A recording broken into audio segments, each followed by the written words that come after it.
Trenton Whiting will have more details on this grant coming up at 6. And that brings us to today's viewer poll. How important is it for small towns like Cuero to preserve and renovate historic buildings? Very important, somewhat important, or not important? We want to hear from you and your opinion. Come to crossroadstoday.com/vote to take part, and we'll have your response on 25 News Now at 6. So we have a few people there that have voted already, and we want to know what your thoughts are. Well, 6 children are being treated for life-threatening injuries after being ejected from a vehicle. Police say the single-car accident happened near San Antonio Sunday night. Witnesses reported the vehicle had a tire blowout while traveling northbound near I-35. The driver tried to correct the vehicle, but hit a tree, and the impact caused 6 of the 7 children in the vehicle to be ejected. All 7 children were taken to a local hospital with life-threatening injuries. Police say only one of the children was wearing a seatbelt at the time of the accident. Well, we had a little rain this afternoon. We take a first look at your first warned storm team forecast. Meteorologist Trey Mining joins us with a look at what's going on outside right now. Trey. Exactly. It was a rather dry weekend, but the weather pattern is changing a little bit more favorable for rainfall. We certainly had that today. Storms that moved through Victoria beginning to weaken now as they move just north of the city. A small little band there from Bloomington down 77 toward Refugio. And more in the Gulf of Mexico, kind of rotating around that low pressure area, giving us pretty good rain chances coming in. There is a weak front headed our way sometime this week. That'll add to the rain chances and may give us a little bit cooler temperatures and lower humidity at some point, a little bit. We'll take a look at that coming up in the full outlook later on. Shawna? Thanks a lot, Trey. Well, a chaotic scene at a rodeo in Boerne as a seating area collapsed, leaving several people hurt. The community is rallying in support as officials try to figure out what caused the bleachers to collapse. We were just sitting there enjoying the rodeo, and all of a sudden, just free fall. Just something triggered the collapse. Still wearing his fairgrounds wristband. Yeah, this is the pass to get up there. He's one of the dozen injured. He said it was a matter of seconds when he and his friend hit the ground. A heavier beam was on her when we fell, and her leg was trapped under there. I had the end of the beam on me, and we were able to lift it up to free her. He wants to remain anonymous, but his description of what he called last night chaos is shared by others. I just remember trying to grab onto railings and bars to slow my fall. Another victim, Tiffany Fleming, was watching a cattle scramble event when she felt the floor give out from underneath her. I'm so lucky to not have any scrapes or anything like that, just a little bit of bruising. And it was a panic, of course. I wanted to get out from underneath because you don't know if everything else is going to fall down on top of you. So I scrambled out and ran over to the boys. Assistant Fire Chief with the Boerne Fire Department, Walter Ball, says the cause of the collapse of the newly constructed seating area is still under investigation, but he is grateful so many visitors stepped in to help. So whether you're a first responder or a patron, everybody was willing to lend a helping hand. But we want to thank the community for their continued support throughout last night and through today. We stay strong together. A woman and 2 children are dead, and a 3rd child is in the hospital following an incident in Bullard. That's in East Texas. Bullard police say they received a call just before 7 Sunday evening and arrived to find the 3 dead. No details were released about the nature of those deaths. The 3rd child, who was taken to a Dallas hospital, is in critical condition. Police would not comment on any possible arrests, but did say there is no need for the public to be concerned for their safety. There was a mass shooting on Labor Day in Nashville. 6 people were shot in a bar parking lot early this morning. One of the victims was taken to the hospital by ambulance. The others arrived at hospitals in private vehicles. They are all expected to survive. A woman says that her car got hit by at least 2 bullets as she was driving through the area on her way home.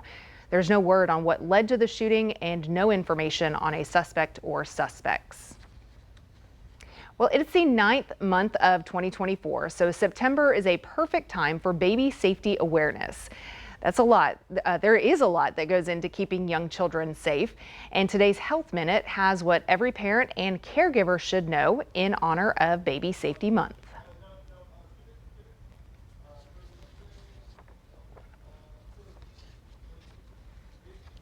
All right, we'll try to get that for you here in just a moment.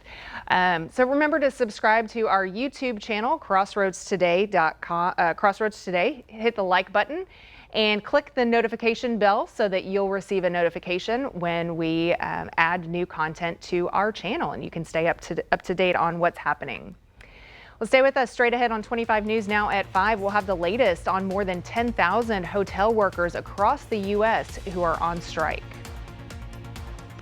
Also ahead, Vice President Harris celebrated Labor Day with union members while stressing the power of unity and speaking on crucial topics like sick leave, wages, and workplace safety.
Welcome back. September is Baby Safety Awareness Month, and there's a lot to be mindful of when you are making sure that your young children are safe.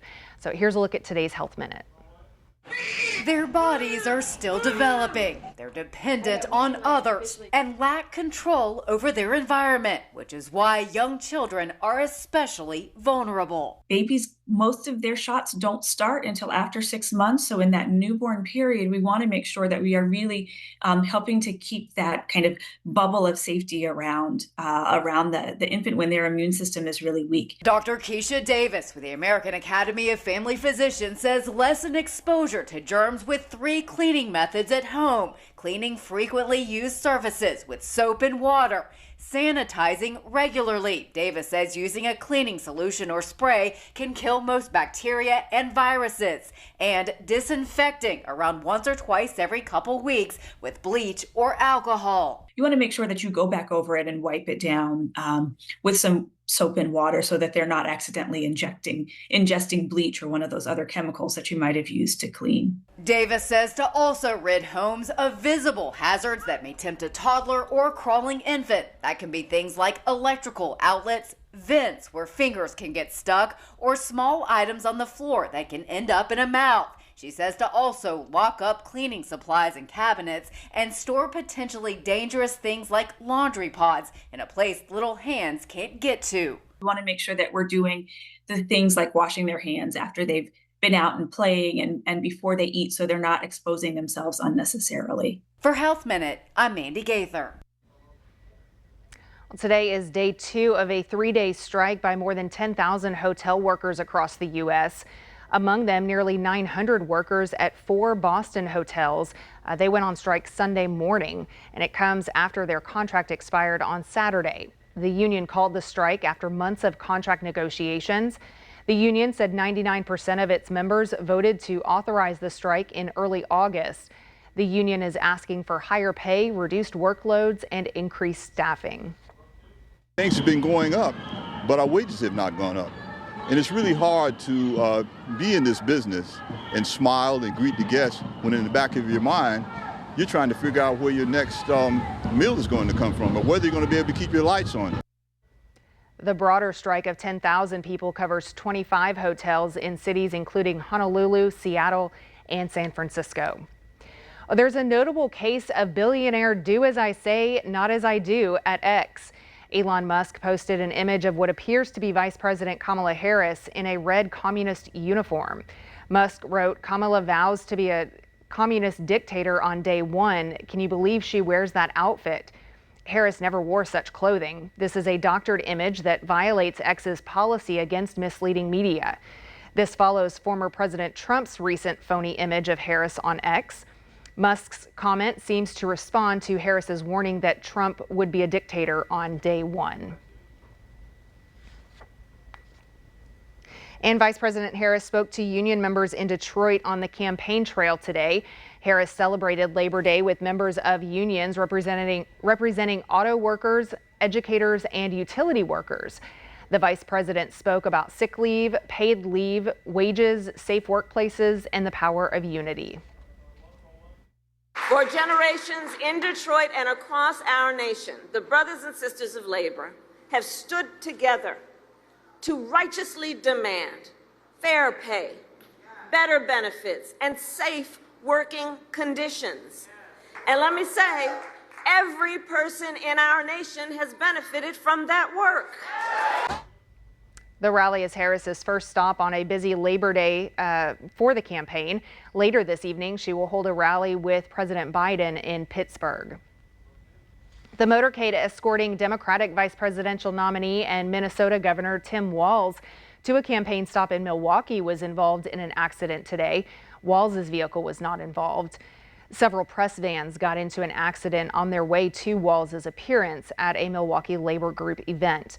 A pool report detailed staff in the van were violently thrown forward as one van slammed into another and then was hit from behind. Some staffers were treated by medical personnel. Well, now to Israel, where protesters are taking to the streets to demand that the government agree to a ceasefire after 6 hostages were found dead in Gaza. Israeli Prime Minister Benjamin Netanyahu is blaming Hamas, saying whoever murders hostages does not want a deal. ABC's Rena Roy has the latest.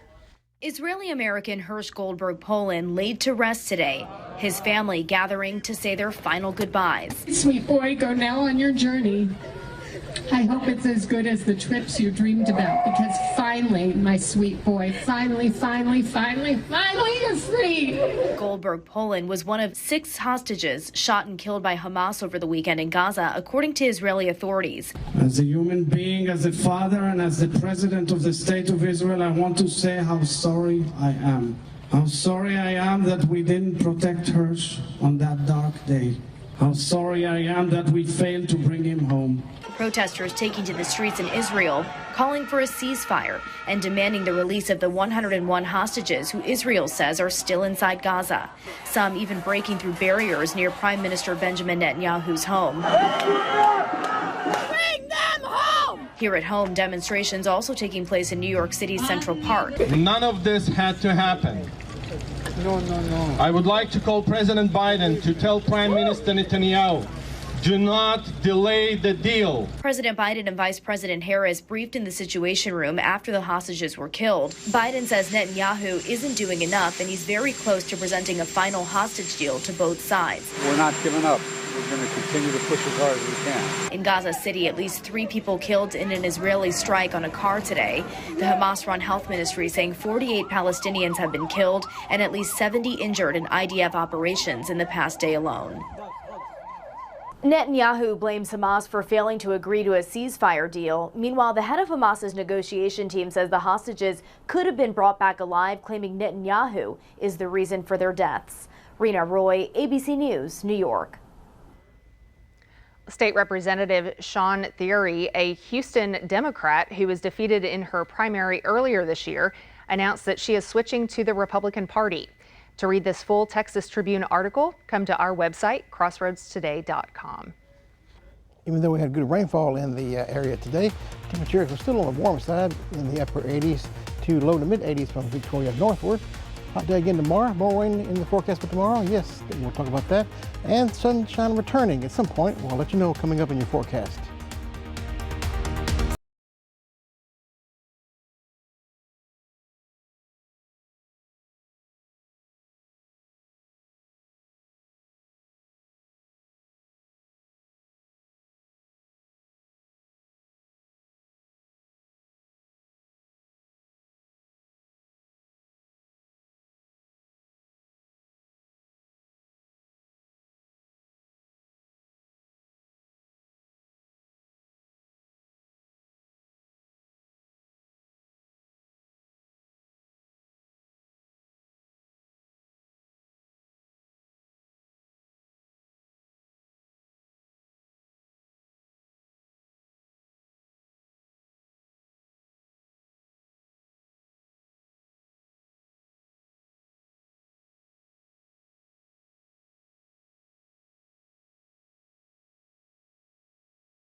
Good afternoon on this Labor Day. We had some good rainfall earlier and still some lingering around the area. Currently just south of Victoria along Highway 77 and not too far from Bloomington.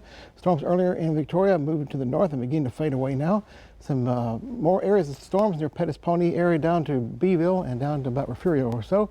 And this is along and around the periphery of that low pressure area in the Gulf we've been watching for the last several days. Take a look at the future field-like temperatures. It's coming up by 9 o'clock in the upper 70s or 80 degrees. And that's going to be maintaining that number throughout the majority of the overnight hours until your day tomorrow. We'll see high temperatures for feel-like temperature well into the 90s or so, and a little bit cooler than we have been seeing because of the cloud cover and the rainfall we anticipate again for your day tomorrow, but still rather on the hot side. And be careful out there and take your umbrella as you go around because the rain chance to be on the rise again. We've been watching this area of low pressure in the Gulf of Mexico. It's still kind of meandering around a little bit south of Galveston there, and the center is located right about in here.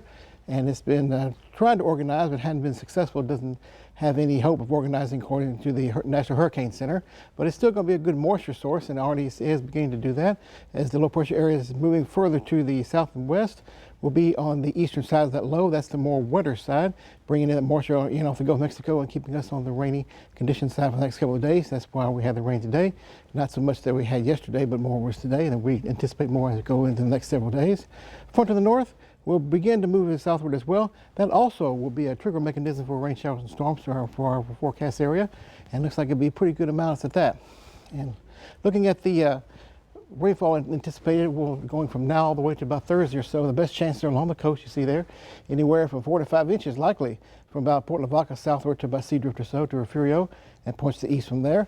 You head north of Victoria, the amount's a little bit less, probably more than like an inch and a half or an inch as you go ahead to the north. So everyone getting a good soaking of rain the next couple of days, which is something that we need. And so closer to the coast, of course, the better the rain chances will be. There's a low pressure area now, moving, kind of oscillating back and forth, and has been in the last couple of days, but making a more of a certain move toward the southern Texas coast, allowing that tropical moisture to come around the low and give us good rain chances. Front moves through, coming up for your day on Wednesday into your Thursday. It'll gradually push all the storms to the east, coming up by about Thursday into Friday or so. We have drier air coming in, feeling a little bit nicer by the time we get to the end of the week. And future tracker, our storms to the north begin to fade out a little bit. Maybe a few more hanging around in the coastal areas coming up early tomorrow morning again, and then firing up again in the daytime hours around Victoria and points to the north from there. Cuero, cloudy skies throughout the day. Rain showers and storms again for your day tomorrow, so keep that umbrella handy. Pretty wet day anticipated. Port Lavaca, highs only in the 80s to near 90 degrees. Scattered rain showers and thunderstorms starting in the morning and working their way inland throughout the day. And Victoria, same for us here. Cloudy port to cloudy skies, rain chances pretty good. About 70% chances coming up for your day tomorrow. And keeping that pretty consistent through Wednesday and Thursday. Friday, the front moves through, pushes all the rain away, and gives us back sunshine, a little bit lower humidities as well. Still in the 90s for highs, lows in the 70s. Be careful out there, and of course, stay cool. I'll take a look at this right here. This is the QR code. Get your smartphone, scan the code you see right there. They'll take you to a web page. You can download our app. News, weather, and sports at your fingertips. Very easy, convenient, free of charge to be connected with us. Back to you, Shawna. All right, thanks a lot, Trey. Well, coming up next on 25 News Now at 5, Toyota has issued a major recall that could put drivers at risk. We'll have details on which vehicles are included.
Welcome back. Disney has pulled its ABC stations, ESPN, and other cable networks from DirecTV's lineup as the two companies failed to reach a new distribution deal. This left millions of sports fans in the dark on Sunday. Disney cut off access to subscribers ahead of Sunday night's big college game on the network between the USC Trojans and the LSU Tigers, as well as tennis fans hoping to catch the U.S. Open matches on ESPN. They also missed out. And the start of the NFL season and Monday Night Football on ESPN is just a week away. The standoff also forced other networks to go dark on the service, including FX, National Geographic, and Freeform. Both sides pointed the finger at each other for a breakdown in talks. It is unclear how long the dispute will last. Toyota is recalling more than 43,000 Sequoia hybrids because the tow hitch cover on the rear bumper can detach and fall into the roadway.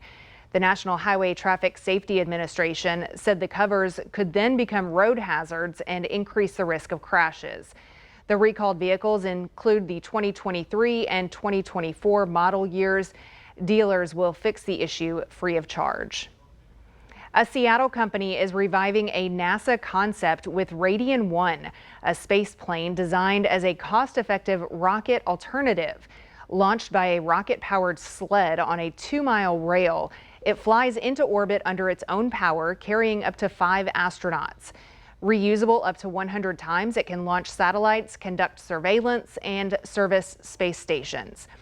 Based on NASA's canceled X-33 program, the project is being revived by its original program manager. Well, stay with us. We'll take one last look at your forecast when we come back. Plus, a 99-year-old woman fulfills her dream that was decades in the making. And here's a look at what's coming up on World News Tonight, right after 25 News Now at 5. This week, it's the final sprint to the ABC News presidential debate. So who has the edge going in? How will this debate shape the race? For all the twists and turns, watch World News Tonight with David Muir, America's most watched newscast.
At 99 years young, an Ohio woman is celebrating an achievement that eluded her for decades.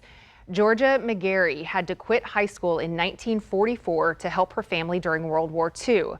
McGarry worked as a janitor at a pharmacy with her husband, but she always wanted to get her high school diploma.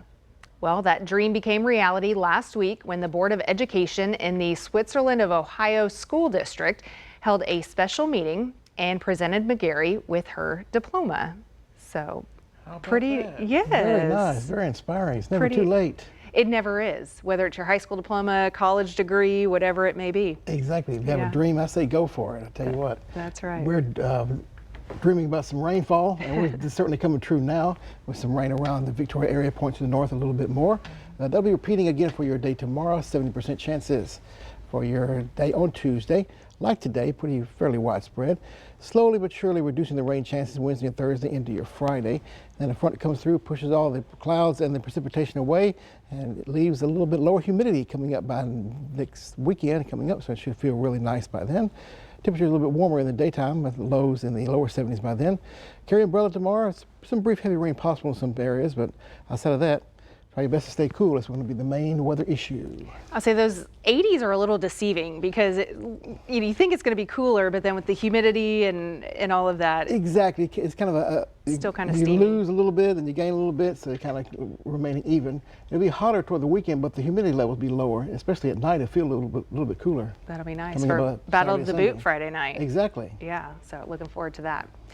Well, thanks for joining us. We hope to see you back here for 25 News Now at 6. World News Tonight with David Muir is up next.